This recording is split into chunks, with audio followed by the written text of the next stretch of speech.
Kia ora tātou. It's live. Kia ora tātou with Te Umu. Mātou ko pare, ko mere. E mihi ana kia koutou. Nau mai, haere mai, ki tō mātou whare, te ara tipu, me tō mātou kouta, kihini, whare kai. He mihi tēnei kia koutou. Haumia, haumia, haumia tike tike. Nau ko te oranga tinana, nau ko te kai, nau ko te oranga kiko kiko. Nau ko te taro, nau ko te manakitanga, nau ko te PΑTAKA. Nau ko te oranga wairua, huio whakaihi, whakawehi, whakawana wana ano. Haumia, haumia, haumia tike tike.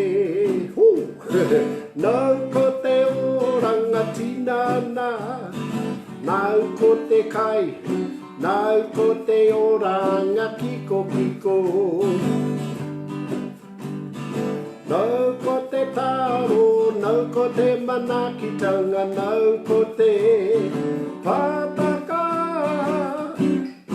Nau ko te oranga wairua, huio e whakaihi, whakawehi, whakawana wana. Tihei Mauri Ora.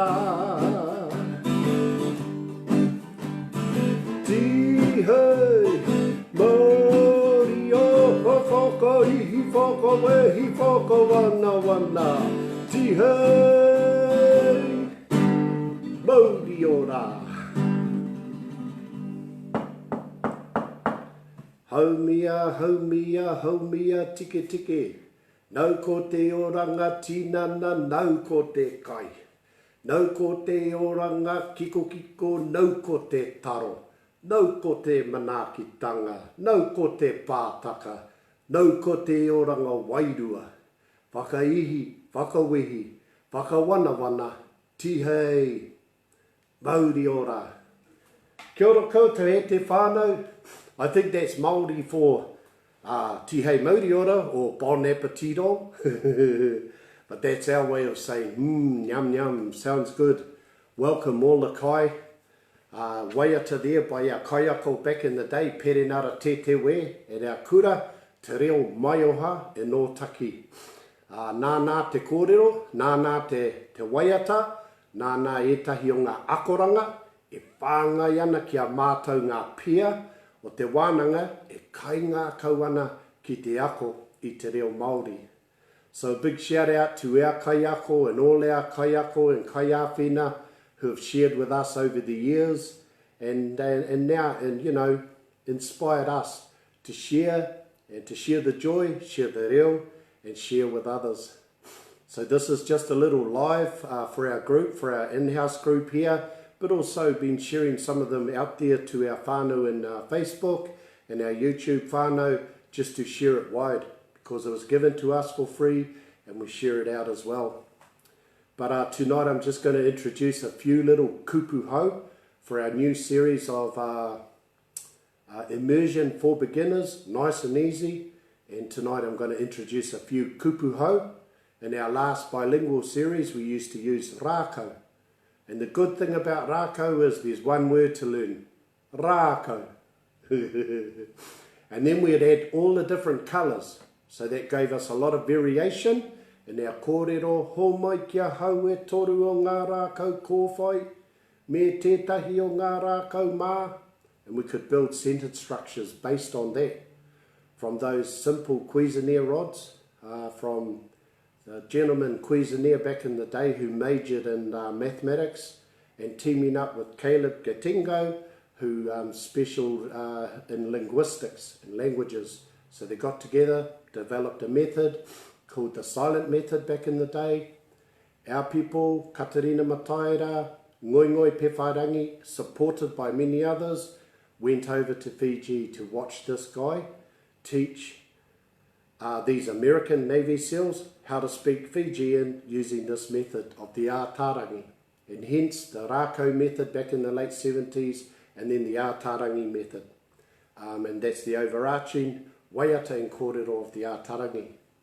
So we use that a lot in our last term for bilingual for beginners, and then a little bit of immersion.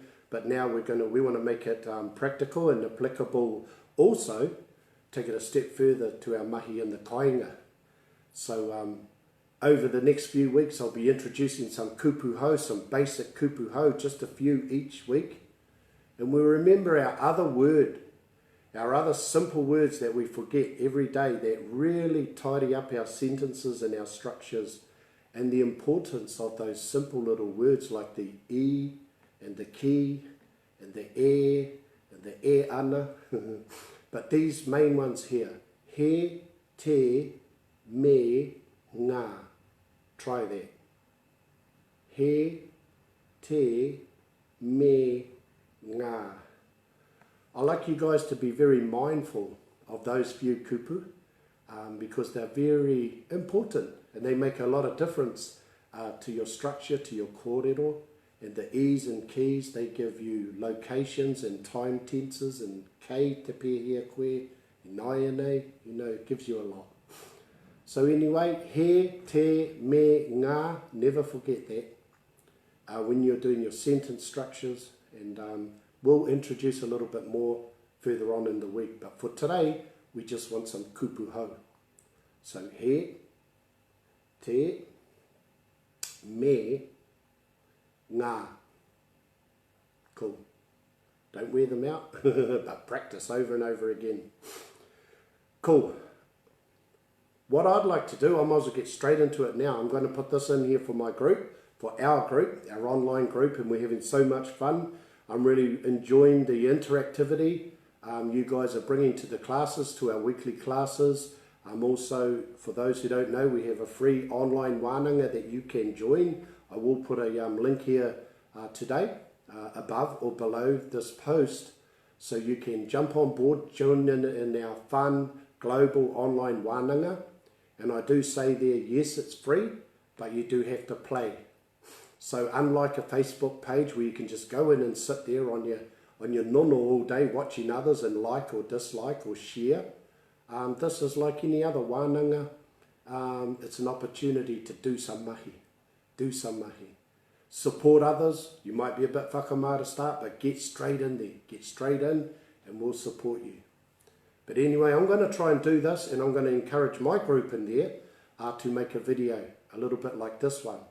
I'm going to introduce just the kupu hou, not he, te, me, ngā, but some new kupu hou that's in the table here. I'm sure everyone's got some cups, some bowls, some plates, some glasses. There's 4 items. Ka pai, everyone's hopefully got a house and a whare kai and a table and some chairs. So there's another 4. Whare, whare kai, tēpu, tūru. Tūru. Cool. So there's another 4, and we'll get, so in lieu of the rākau, I'm using these as my tapu. These are our tools we'll use every week so we can count. We have different colours. Try if you've got a black cup and a blue cup and a red one, that would be great. These are like black and white. It makes the sentence simple later on if it was just a blue cup, but that's where you incorporate the colour so you can expand on your kōrero. And something else, rather than having rākau this time, I'm going to have utauta, your utensils and cutlery. Just bought a little fun pack here. There's about 6 of each. Knives, forks, spoons, teaspoons, dessert spoon, forks, and then some like meat knives, naihi kiko. But I'll just go for knife, fork, spoon and teaspoon, and there's your last 4. Kei te pai, so rather than drag this video out, I want you guys to make a short one. Introduce yourself, just briefly, and I'm just going to wing it, but I want you to wing it and wing the right number, don't wing the wrong number, and try and do it properly. Remember everything you've learnt. Introduce yourself, keep it short, sharp, concise. Be confident, be joyful in your voice. Remember even the kai o te rangatira is nourishing. So try and make it vibrant and fun and not too boring. You might put everyone to sleep just like I am. So I'm just going to wing it. These are a couple of friends I met. I met this one on Thursday and this one on Friday. So it's not rā pare, but this is pare and mere. And these are my online co-stars and my stunt doubles. But anyway, let's just have some fun with Te Reo Māori. And this is what I'm hoping to do online, whānau, is like all of us, we're all trying to bring what we can bring to the table. And everyone has their own style and delivery and sentence structures and different words methods that they're introducing. And this is mine. And it's all encapsulated in this. Whakarongo, titiro, körero. So there's your auditorial, there's your oral, there's your whakarongo, there's your visual, titiro, and then here's your kinesthetic, körero, and your application. All right, that's enough. You guys make a video, put it on landscape so I can really stalk you out and see all your movements. Set yourself up with a good camera, and let's see if you can make a little clip that's going to teach your family, your friends, or your children, or your grandchildren who come and watch it in the future. So make it a good one. And kaua e whakamā. Go outside, splash your water on, put your makeup on, and come back and rock it out. Ka pai. And I'm just going to wing it too. And sometimes just winging it is good as long as you've had a bit of a practice and you know your basic kupu. Keep it simple. Whaia te huarahi māmā. Follow the simple path and don't get too tricky today. Don't add in rāua ko and all those words. We just stick to our new words, building our vocab. Let's go. Kia ora tātou e te whānau. Ko Te Umuariki Mei, e mihi ana kia koutou, no reira, tēnā koutou katoa. Nau mai, haere mai, ki taku whare. Ko te ara tipu, me taku whare kai, taku kihini, taku kauta, PΑTAKA reo, ka pai. No reira, whakarongo, titiro, kōrero mai. Let's go. Don't say that on your video, okay? Kupu Hou. Whare. Whare kai. Tēpu.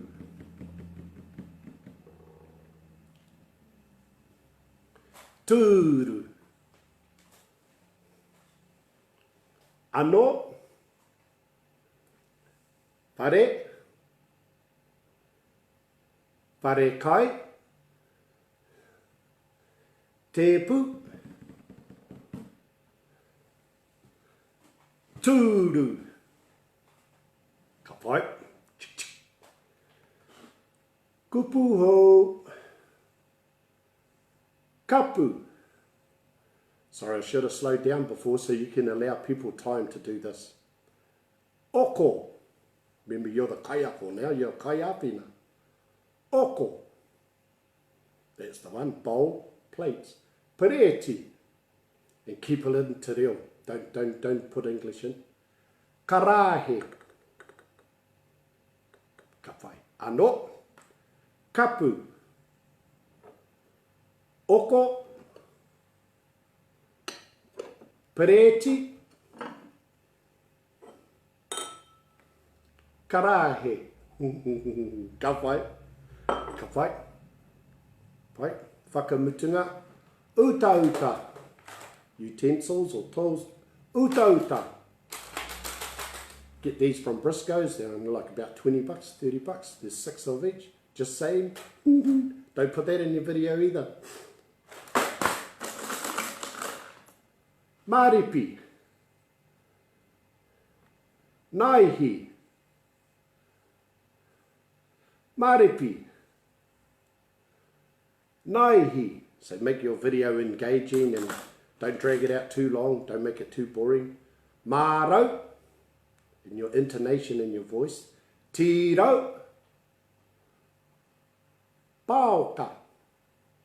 3 words there for fork. Ka pai, remember to stay in te reo. Pune.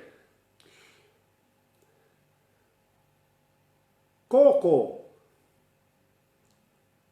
Pai. Pune.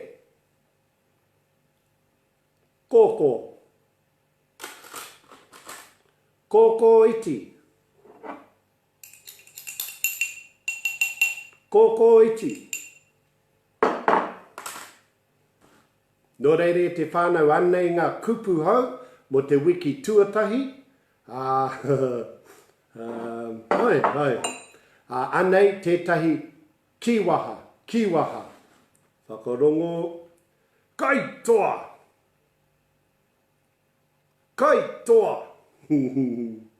Ka pai e te whānau Ānei ngā kupu hou me te kiwaha mo te wiki tuatahi. Nō reira kia tūpato, kōrero Māori i te au i te pō. Nō reira, tēnā koutou, tēnā koutou katoa. Kaitoa. Kaitoa. Take that. Awesome whānau. I hope you enjoyed that. I look forward to seeing your video. You guys have been doing such a great job. Be creative. Don't add in too many new words because it can get you into trouble. Our next video, we will be putting these words into a sentence, into what we're going to call kianga, little phrases and little sentences. But for now, just focus on these words and the other ones that are on your ebooks and your PDFs. But here's enough for today. Just 12 kupu hou. Learn those and see if you want to put a clip up. And I'll see you guys out there. All right, have a good weekend. Pō mari e, it's about 10 o'clock here, but it's only early days. Nō reira, pō mari e te whānau. Hei konei rā, ka pai mere, ka pai pare, ko mere, rānei, pirangi he kani, kau, kei te hia moia hau. All right then. Ka kite.